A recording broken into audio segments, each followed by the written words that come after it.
Start recording. On est parti et on y va. Ben justement, il tombe très bien. C'était pas voulu. Bon, on avait parlé de la soif déjà, hein. Dans les fonctions du rein, équilibre hydroélectrique. Donc tout ce qu'on a vu avec la filtration et le contrôle de combien est de sodium, de potassium, de calcium, etc. L'équilibre acido-basique. S'il y a trop de pH, pas assez de pH, etc. Très bien réglé aussi avec les, les molécules qui font passer l'eau. C'est les aquaporines qui viennent se coller à la membrane pour récupérer l'eau. Avec la pression artérielle, ça c'était un gros bazar hein, avec l'angiotensin, tout ça. C'était assez étonnant hein, ce truc-là. L'angiotensinogène qui avec la rénine devient l'angiotensine 1 et qui, en se couplant au récepteur d'angiotensine 1, devient de l'angiotensine 2. Et à ce moment-là, ça peut provoquer vasoconstriction, sécrétion d'aldostérone par les surrénales et de, rétention d'eau, en fait. C'est vraiment, et en plus, ça fait un rétrocontrôle sur la production de la rénine. Donc, on a vraiment tout un système de gestion de vasoconstriction, vasodilatation, très, très, très fin, qui est géré au niveau des reins. Et puis, on a aussi, donc ça on a vu hier, on a quand il n'y a pas assez d'oxygène, les reins ils détectent qu'il n'y a pas assez d'oxygène, ils sécrètent une hormone qui s'appelle l'érythropoïétine, ou l'EPO, pour les cyclistes très connus, hein, les sportifs prennent de l'EPO, pour faire plus de globules rouges, enfin, c'était interdit, mais voilà, et donc ils fabriquent plus de globules rouges grâce, depuis la moelle osseuse. Et quand et au moment où on détecte qu'il y a assez d'oxygène, on dit OK, ça suffit. Mhm. Et puis ensuite, il y a même la vitamine D. Oui, la vitamine D, en fait, c'est extrêmement important pour l'immunité et pour beaucoup de choses. Voilà, la vitamine D, on peut la prendre par deux sources. La première source, ce sont les graisses, justement, les bonnes graisses. La moelle osseuse, c'est excellent. Tu vois? Quand tu manges un bon mouton, il y a des tas de bonnes graisses comme ça. La graisse, c'est excellent. Si tu manges pas de graisse, et qu'il y a pas, sinon ça vient par les ultraviolets, le soleil, la peau. Mais la première source, faut pas se leurrer, c'est quand même via les graisses qu'on digère, les bonnes graisses. Oui. Et ça, c'est très bien. Alors, donc, il faut de la bonne graisse origine de vitamine D parce que, comme ça te fait, tiens, j'ai mon téléphone il est content. Voilà. C'est pas ce qu'il veut. Voilà, il fait sa musique. J'ai aucune idée de ce qu'il veut, mais on verra ça après. Et donc, en fait, il faut de la bonne graisse, hein. Euh, il y a des très bonnes viandes avec de la bonne graisse qui est digérée. D'ailleurs, on l'a vu quand on a vu le système, j'aime bien faire des petits sauts en arrière. On a vu le système lymphatique et qu'on a vu les voilà,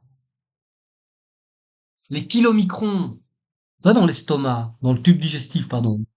Hein? On a les villosités, et puis là, il y a tout l'épithélium, hein. Et puis en fait, là, il y a le sang qui va prendre la plupart des nutriments vont aller dans le sang, vont aller vers le foie, mais les graisses, et les bonnes graisses, elles vont aller dans les kilomicrons, miam, miam, miam, miam, miam, elles vont aller dans le foie. Et là, qu'est-ce qui va se passer? Et hop, je fais un saut sur le système excrétor. Eh bien, c'est comme ça qu'on aura du déhydrocholestérol. Et ça, on en a besoin pour la vitamine D.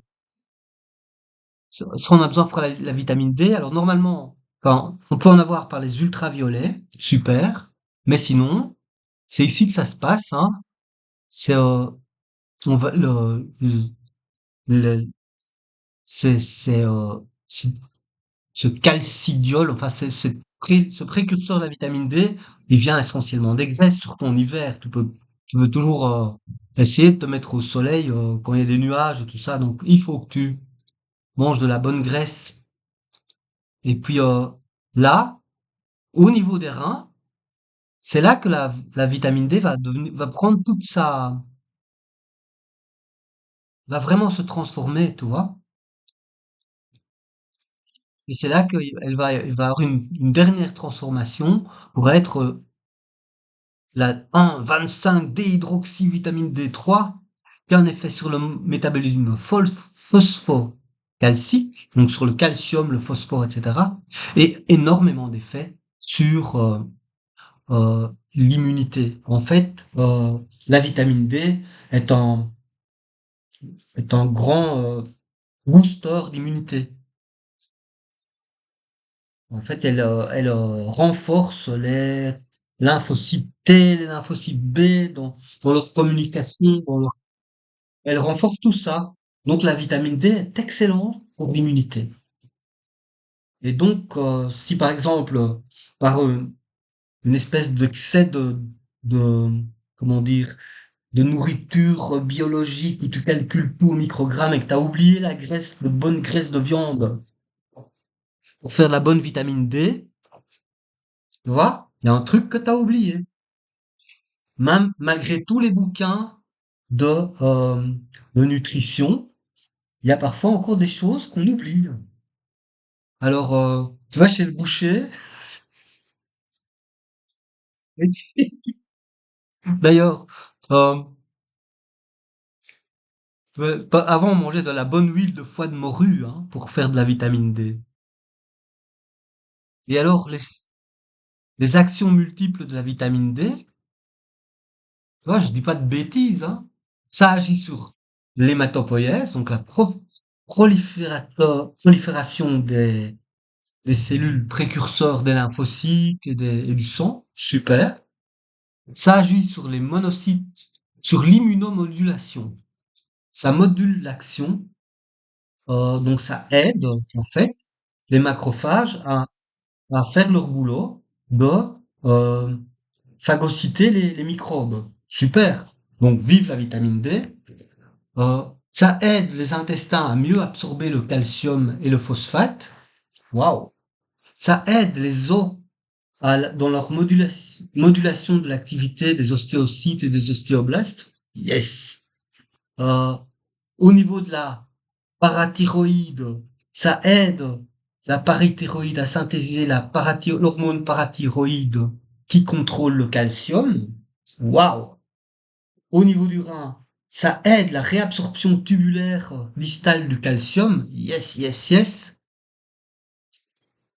Et finalement, ça aide la prostate, les seins, le poumon, les kératinocytes. Donc, vitamine D, you're my love, you're my... Hein, c'est ça si tu prends pas de la vitamine D.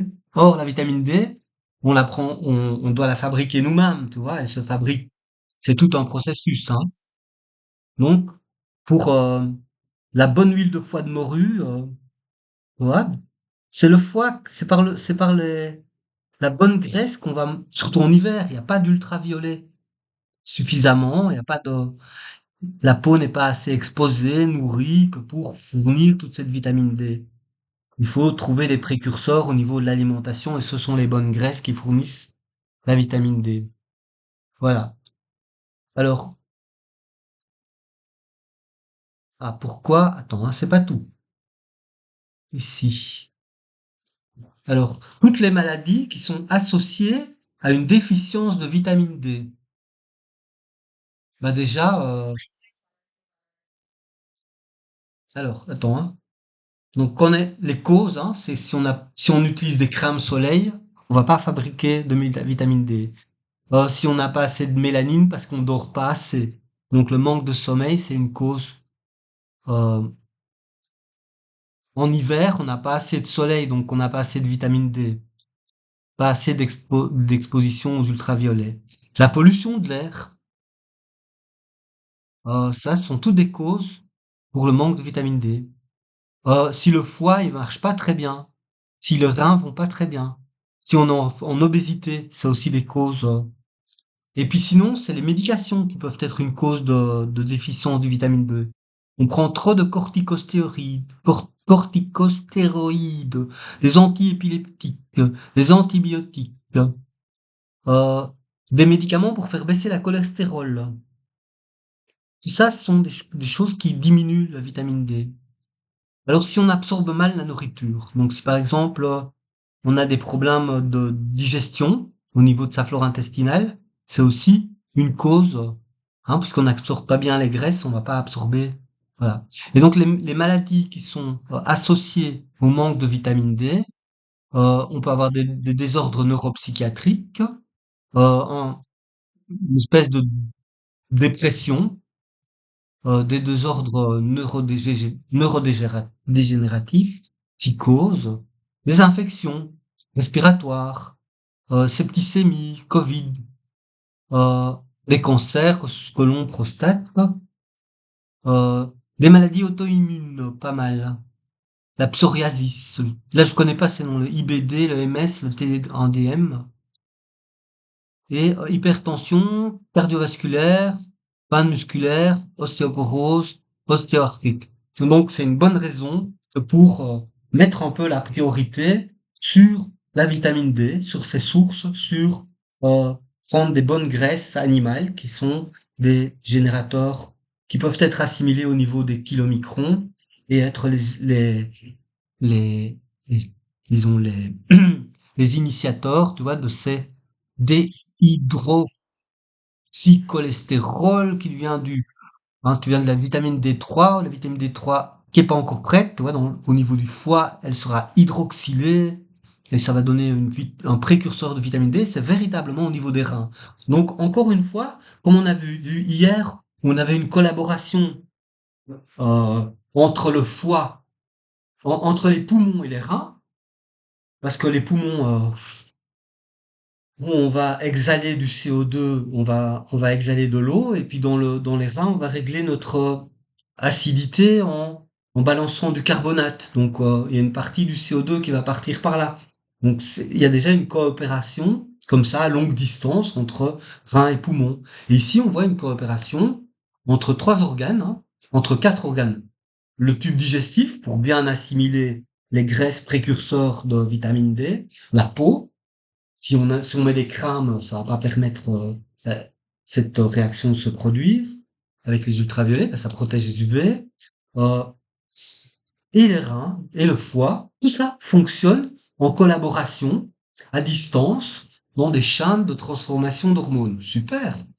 Donc, tu vois, c'est quand même assez chouette, assez. Alors, pourquoi K4 et D ensemble? Ah ah. Ah, ça c'est une. Parce qu'avant toi, j'avais une pharmacienne et on a regardé pourquoi il faut prendre de la vitamine K4 et de la D ensemble. Et en fait, il y a une explication, c'est parce que la K4 empêche les dépôts de calcium sur les vaisseaux. Et donc ça aide. Voilà, donc en fait, on a la vitamine D, quoi, aussi. La vitamine K4, oui. Ouais, elle a des tas d'effets, en fait, la vitamine K4. Elle a beaucoup d'effets. Elle agit sur la mémoire, elle agit sur le métabolisme, puisqu'en fait, oui, parce qu'elle est en relation avec c'est la mégaquinone qui synthétise par les bactéries de la flore intestinale à partir de végétaux, bol alimentaire. Elle contient une chaîne latérale pénoïde. Elle permet, en fait, de bien gérer le calcium, notamment. Donc, vitamine K, c'est bon aussi, bon,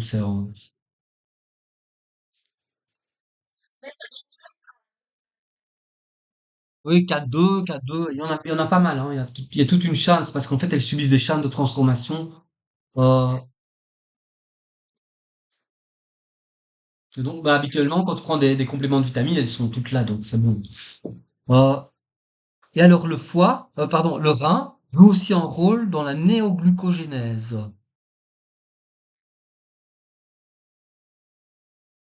Alors, les reins jouent aussi un rôle dans la régulation de la néoglucogénèse. Alors, on va déjà voir ce que c'est que la néoglucogénèse, pour ne pas tomber du ciel. Et on va gentiment regarder tout ça. Parce que, hein,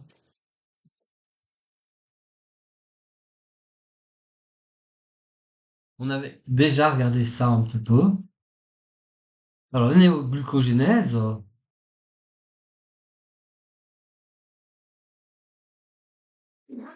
c'est en fait, oh, il est 10h30. En fait, il est presque 11, il est 11h en fait. Voilà. Alors, la néoglucogénèse, ça sert à refaire du sucre.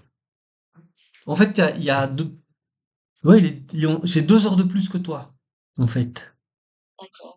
Donc, si tu veux, on peut même commencer les cours plus tôt, si toi ça te va. Si par exemple, on pourrait commencer à 8h, mais c'est comme toi, tu préfères. Si 8h30 c'est bon, 8h30 c'est bon, pas de problème pour moi. Et donc, néoglucogénèse, c'est quand on refait du sucre. Par exemple, si t'as plus de sucre du tout dans ton organisme, parce que et puis par exemple, quelqu'un fait un jeûne prolongé, il a plus de sucre. À ce moment-là, on va commencer à faire du sucre, donc du glucose, à partir des acides aminés, à partir on va utiliser d'autres molécules pour faire du sucre. Donc, on va refaire du sucre à zéro. Et le rein détecte quand il n'y a plus assez de sucre. Parce que tu vois, en fait, le rein, c'est vraiment, quand tu regardes, si on retourne ici à ce fameux diagramme, tu vois, ici, donc, on perd tout notre plasma, pratiquement. On arrive dans ces merveilleux tuyaux. Et là, on va nettoyer les drogues. Et là, l'ammoniac qui est excédentaire, la créatinine, tout ça, l'éliminer. Mais, tu vois, on perd 100% dans le glucose. Il est où? Voilà. Tout le glucose qu'on perd ici, on le récupère ici. Donc ici, hein, il y a des détecteurs de glucose. Et il voit, par exemple, si t'as pas assez de glucose ici. Et si t'as pas assez de glucose, eh bien, ça va, il va falloir dire à l'organisme d'en fabriquer. Et les reins jouent un rôle dans cette néoglucogénèse. Euh, il ne faut pas confondre avec la glycogénèse. La glycolyse, ça consiste à casser les molécules de glycogène en sucre, et la glycogénèse, ça sert à refabriquer du glycogène. Alors, je te mets vite ça comme rappel, comme ça ça te rafraîchit la mémoire. C'est dans la cellule, hein, ici, et on fait comme toujours des grandes excursions. Alors, c'est la glycogéno.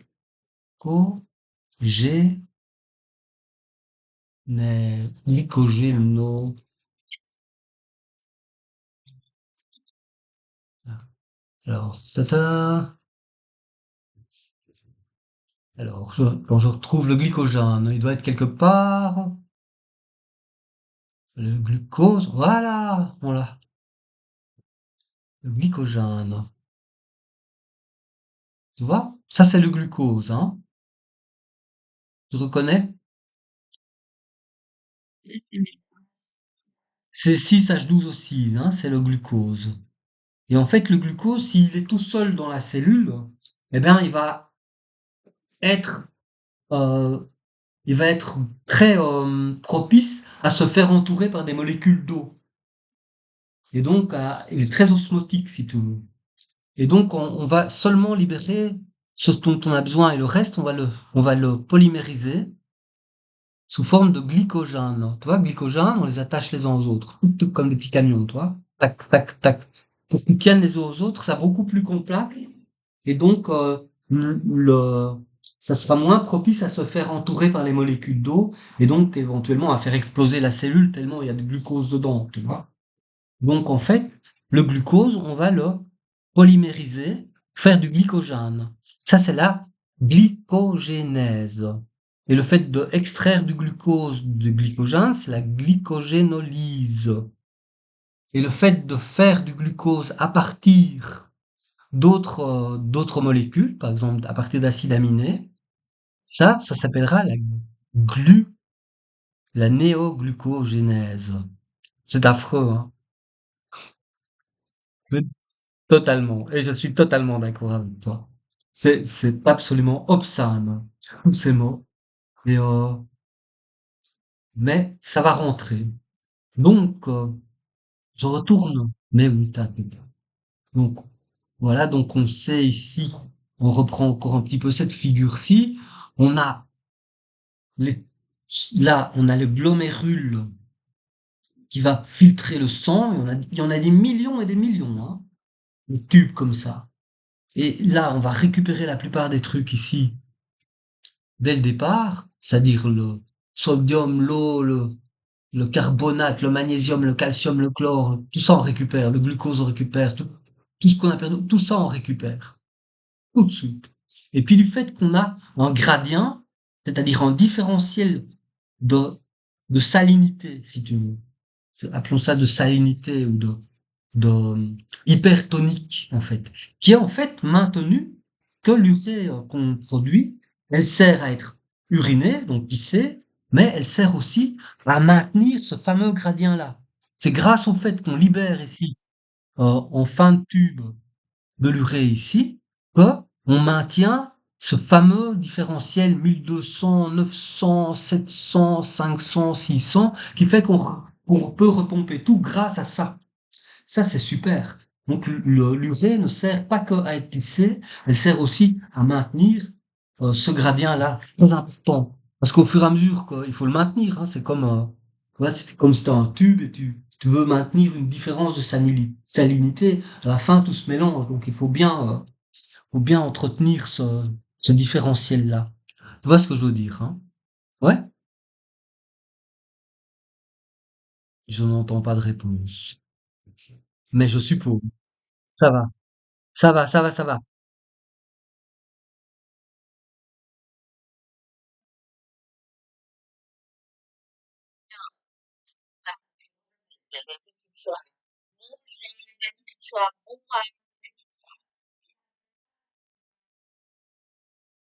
Oui.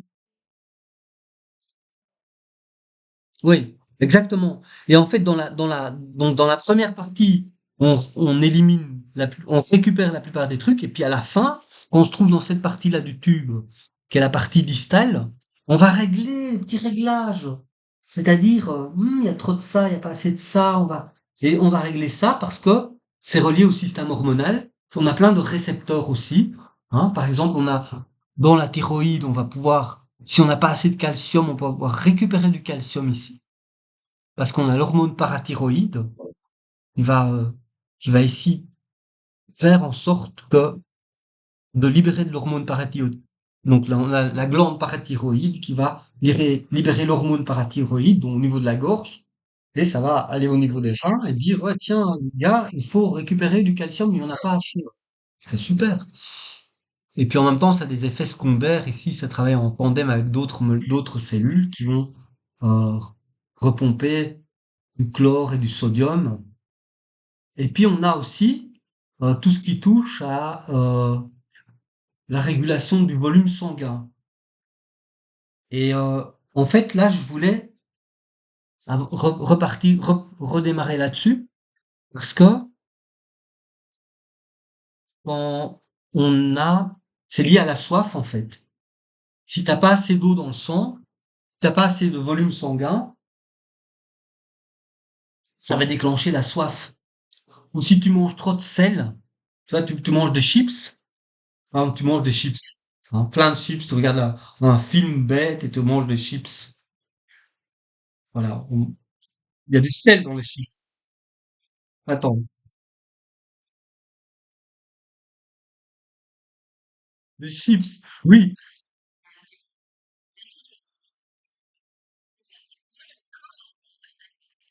Voilà, tu manges les chips, alors donc tu as soif. Ça donne soif. Ça donne soif, alors tu bois évidemment de la bière, et là, c'est sûr que tu vas être en pleine santé. Bon, alors, euh, donc, comment ça marche ça? Et là, je t'ai mis un petit schéma. Non, c'est pas celui-là. Ouais. Ici, c'est un autre truc, j'ai un truc sur la soif. Soif.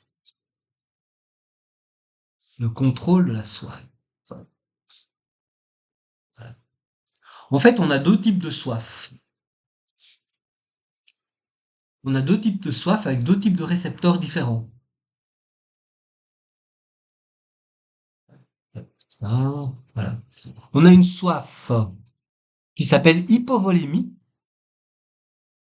parce qu'on n'a pas assez de volume sanguin. Et donc, on a des détecteurs du volume sanguin. Et quand on n'a pas assez de volume sanguin, on va faire en sorte d'avoir plus de volume sanguin, donc de récupérer de l'eau. Alors, on peut récupérer de l'eau par les reins, hein, en récupérant, comme on a vu, hein, avec les aquaporines, mais aussi on peut récupérer de l'eau en buvant de l'eau. Tiens, je vais me faire un verre d'eau.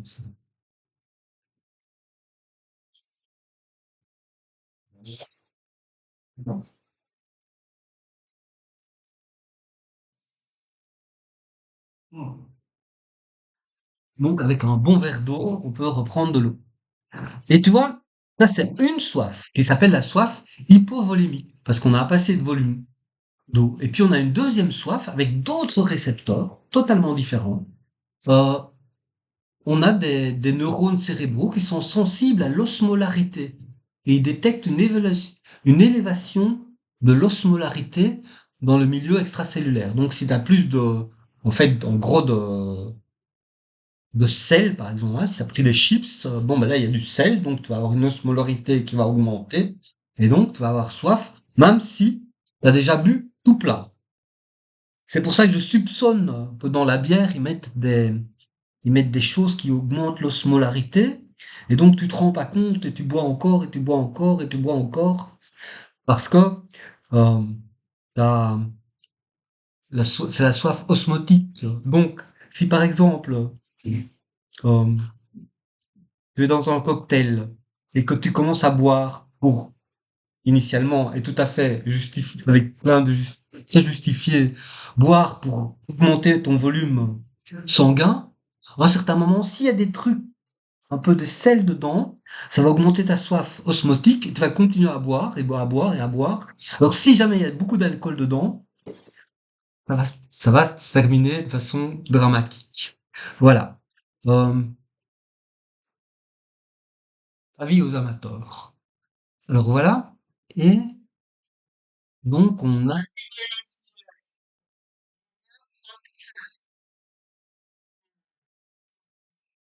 Oui. Ah oui, c'est pour montrer... Ah oui, c'est pour montrer qu'on perd de l'eau. Parce qu'il y a une fuite, qu'on a une fuite d'eau. D'accord. Voilà, c'est juste une illustration, hein. Voilà. Alors, on a tout doucement... Ouah, il y a une tempête de neige. Il y a une tempête de neige. Attends, juste une seconde, hein. Je... Ah, mais c'est pas vrai, mais ça...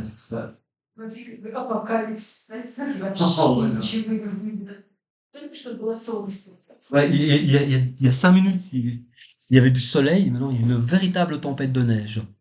Donc, comme... Oui, dehors, il fait froid, mais à l'intérieur, non.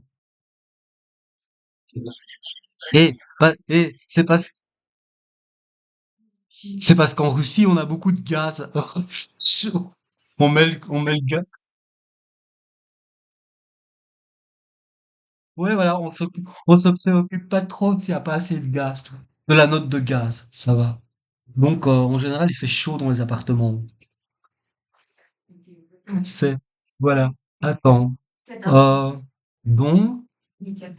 Et alors, tout ça, c'est bien. Mais encore en plus, si on regarde la médecine traditionnelle chinoise, on peut aussi raconter des choses sur les reins que la physiologie ne nous raconte pas. et qui sont très instructives. Et donc, on va un peu voir qu'est-ce que ça dit, quoi.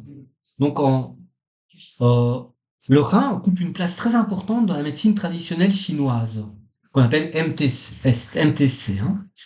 Il est considéré comme l'un des 5 organes vitaux du corps humain, avec le cœur, le foie, la rate et les poumons. Or, et dans la médecine traditionnelle chinoise, on parle souvent, tu vois, des rôles, des interactions, des perspectives entre les organes principaux qui sont le corps, le foie, la rate, les poumons, les reins. Or, on a déjà vu une interaction rate-rein avec la vitamine D.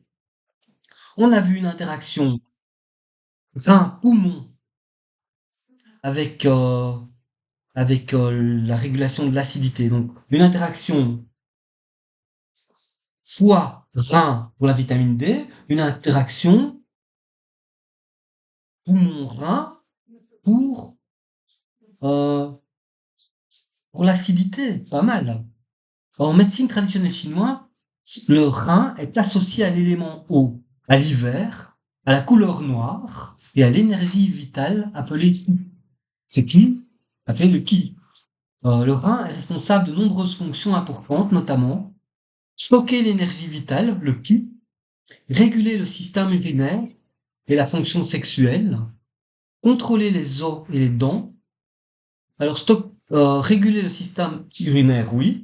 Contrôler les os et les dents, ben, on a vu que c'est lié au métabolisme du calcium, c'est lié au métabolisme, à l'érythropoïétine, pas mal.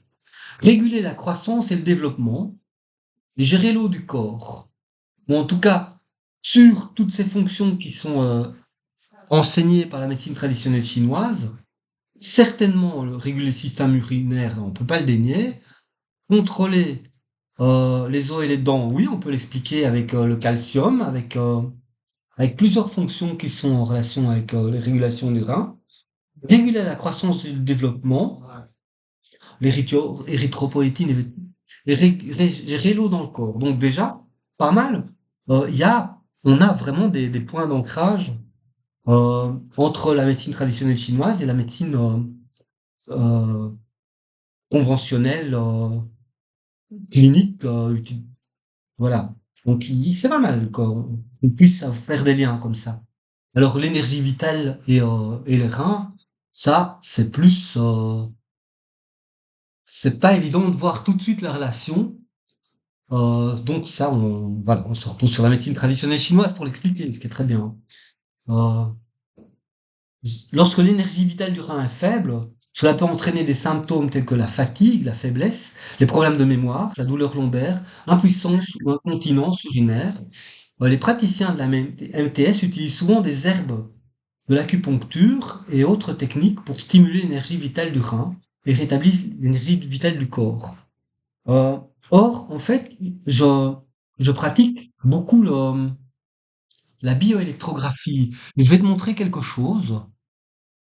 Comment moi j'étudie ça en fait. J'ai, je vais devoir peut-être lancer ce programme autrement.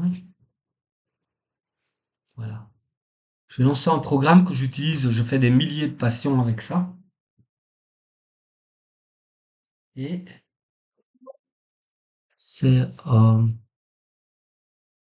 on va voir des gens qui sont un petit peu en stress. Alors j'en ai des gens en stress, j'en ai plein.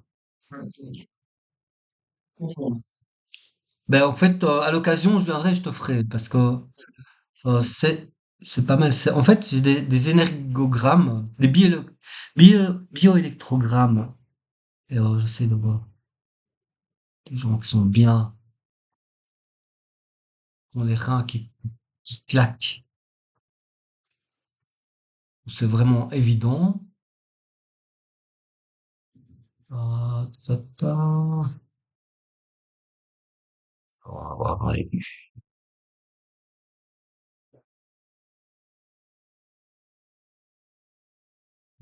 là, on a les reins qui claquent ici, les reins qui claquent.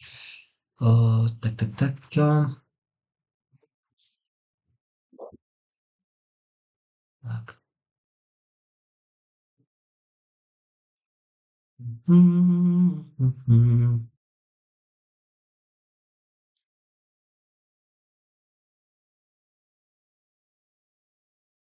J'en ai plein, hein. Bon, par exemple ici, voilà. Ici, on voit très bien.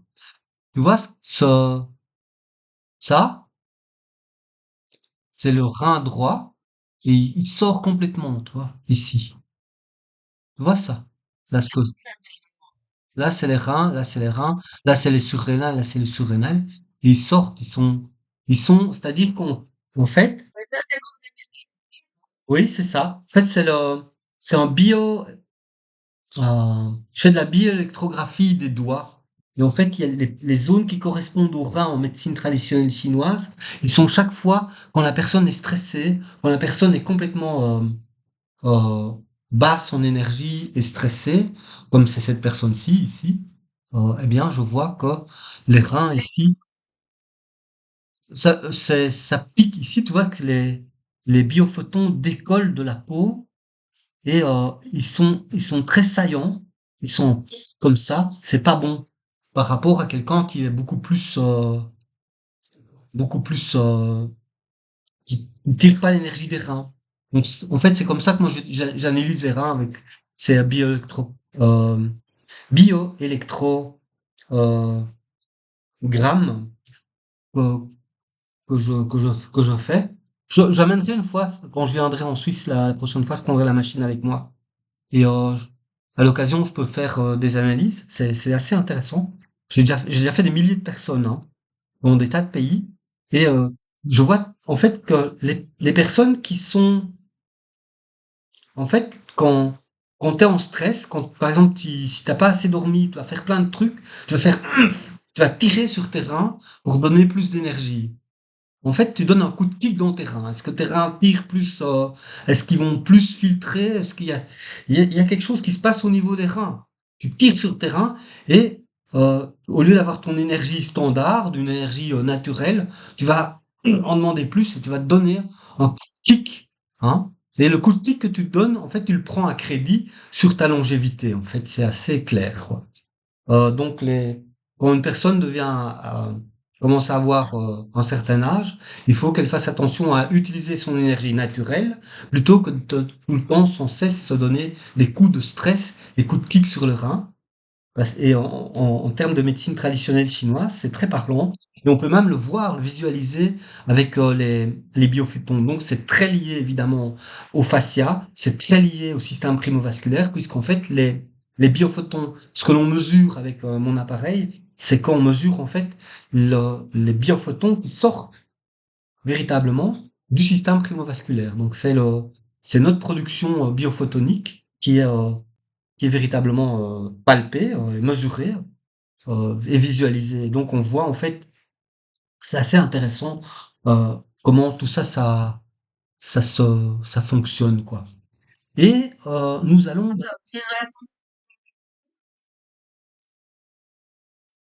oui, voilà, c'est ça. On la tire, en fait, alors l'énergie, on la tire de partout. On la tire de partout, mais c'est à travers les reins que c'est au niveau psychosomatique, c'est au niveau des reins que ça se passe. Et le niveau psychosomatique et énergétique. Parce que euh, c'est vraiment visible hein, avec ce diagramme-là. Par exemple, je sais,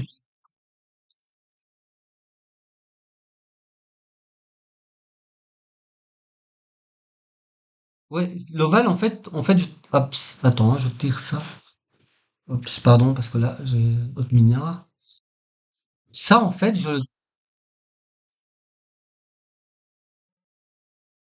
vois, ici, là, par exemple, ça vient des doigts. Tu vois? Voilà, par exemple, là, je prends les doigts. Et quand je prends les doigts, je vois, en fait, je mesure, en fait, ici, ce qu'on appelle des biophotons. Tu vois, il y en a qui sont beaux, et il y en a qui sont pas beaux. Par exemple, celui-là, il est pas beau, tu vois. Ça, il y a des coins. Et en fait, c'est parce que, si tu veux, tu as, en fait, les biophotons, ils ont une partie qui tourne à gauche, et une partie qui tourne à droite. lévogir et dextrogir. Et puis il termine en queue, comme des tortellini, comme ça. Ça ressemble à un tortellini avec des queues. Mais en fait, un beau biophoton, on en trouvera souvent. C'est en fait euh, c'est ce qu'on a vu avec l'ADN, hein. Ouais. Et donc on a avec les deux trains là. Quand tu es dans un train, tu croises un autre train, mais en fait ça fait des interférences et ça va sortir dans les deux sens. Les deux trains vont produire chacun une partie du train, du bouquet multifréquentiel. Et ces bouquets multifréquentiels, on en trouve 100 000 par cellule chaque instant. Comme on a 100 000 domaines de cohérence, comme on a 100 000 réactions biochimiques, et tout ça fait que ça gère tout ce qui se passe dans une cellule. Au niveau de l'organisme, les composants de plus grande longueur d'onde de ces biophotons s'assemblent de façon par sympathie, la sympathie, c'est la bonne résonance, en fait, c'est la résonance qui augmente, en fait. Et donc, par résonance sympathique, on va avoir un véritable hologramme qui va se créer dans le corps. Tout ça est relié aussi au fait que le Kundalini, qui nous traverse, qui est exactement la même forme, hein, c'est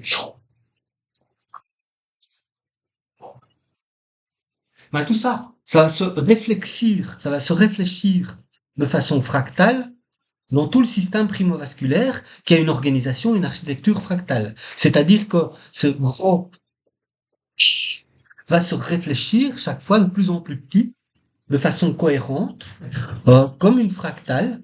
Il va descendre en dimension à travers tous les circuits du primovasculaire qu'il va traverser et tous les fascias qui vont le transporter aussi.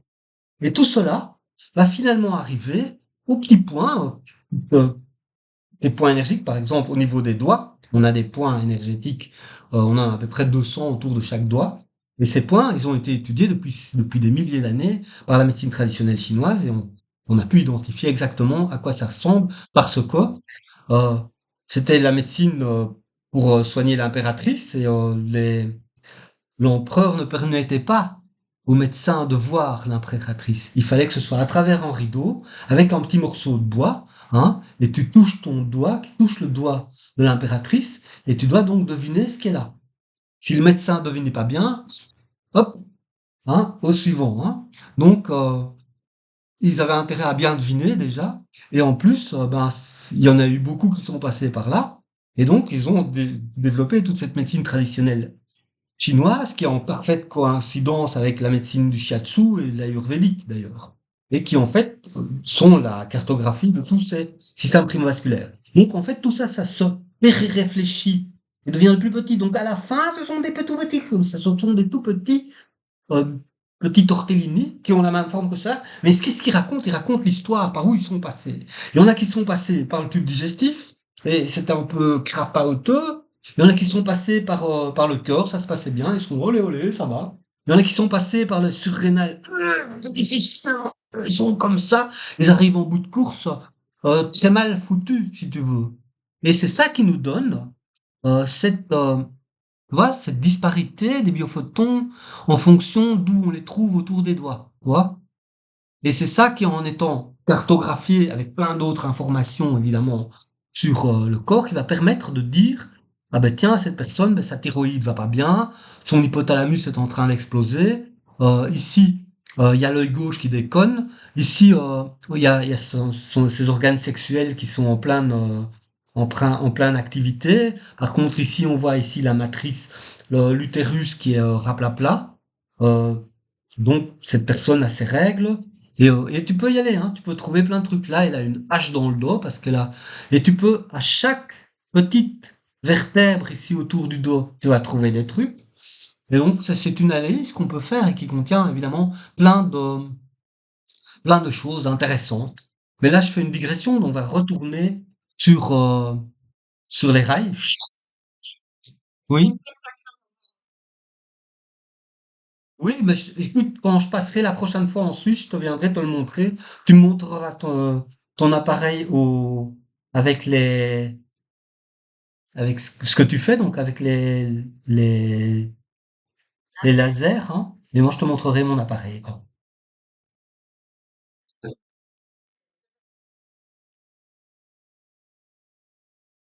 Oui, oui, oui, oui, oui, oui, tout à fait. Euh, Si tu veux, je peux te passer le site web, comme ça tu peux regarder. Mais c'est vraiment, il faut il faut vraiment une formation. Parce que si t'as pas une formation, euh, c'est un jouet. Donc, moi, je fais des formations de ça, si tu veux. Euh, et ça s'appelle,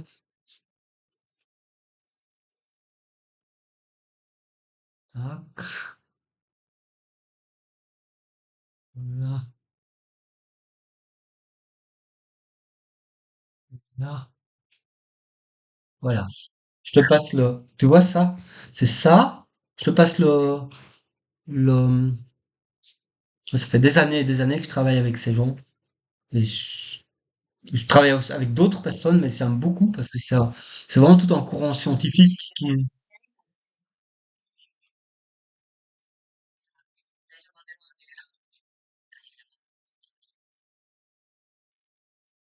il est qui?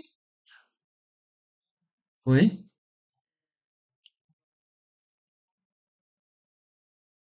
Si, si, si, si, il y en a qui font ça, oui, oui, c'est un peu développé. On a des utilisateurs de BioWell en Suisse, bien sûr. Oui, oui, tout à fait. Ben oui, il faut une formation. Moi j'ai fait toutes les formations, puis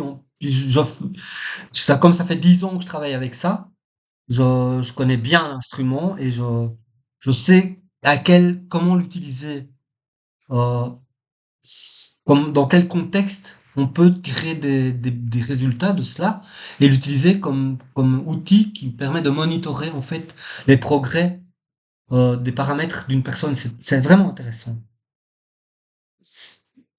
C'est plutôt un outil de mesure qu'un outil de soin en fait. C'est pas un outil en soi de soin. Bien qu'en fait on puisse à partir de cela produire des sons, toute une sonographie qui puisse être, renvoyée sur le patient et donc pouvoir corriger certains paramètres. Mais c'est une utilisation un peu périphérique du truc. C'est pas un instrument qui sert à faire des soins, c'est un instrument d'analyse en fait. Alors je te passe ça. Tac tac tac, j'ai mis ça où? Ouais. Là, une seconde.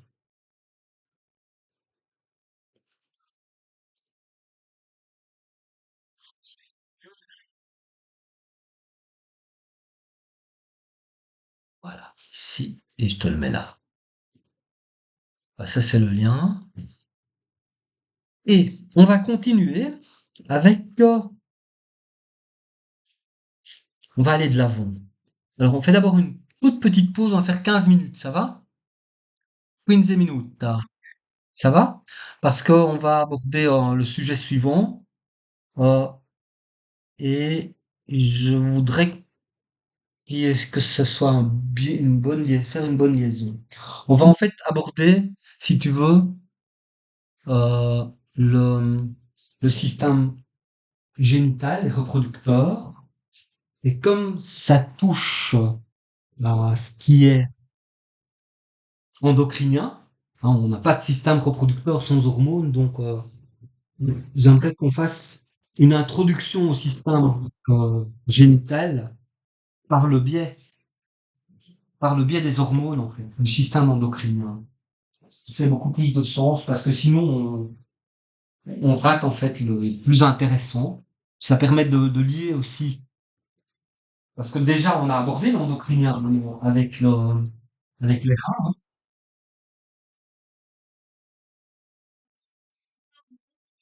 Le système, le système endocrinien, c'est les hormones. Alors, on a déjà parlé des hormones, puisque avec le rein, on a déjà été en rapport avec l'aldostérone, avec l'hormone parathyroïde, avec l'érythropoïétine, avec la rénine. On a déjà 4 hormones ici, qui sont en jeu autour du rein. Donc, on commence à, quelque part, s'intéresser aux hormones tout en faisant l'excrétor. Et en fait, maintenant, on va faire le système génital. Et je pense que c'est une bonne idée de l'aborder par le système endocrinien. Donc on va faire un petit saut à l'endocrinien et on va arriver sur le génital. Parce que sinon, bon, on peut commencer le génital en regardant une chatte et un zizi. Bon, c'est intéressant, mais je pense que t'as meilleur temps de, en fait, de l'aborder par là d'abord pour justement pour pouvoir euh, en tirer le meilleur. Donc voilà, c'est ça que je préfère faire. Ça en reste pas mal le système génital, hein. Voilà. Donc on fait une petite pause de 15, on se retrouve à 45, ça va? D'accord? Ok. Super, à tout de suite.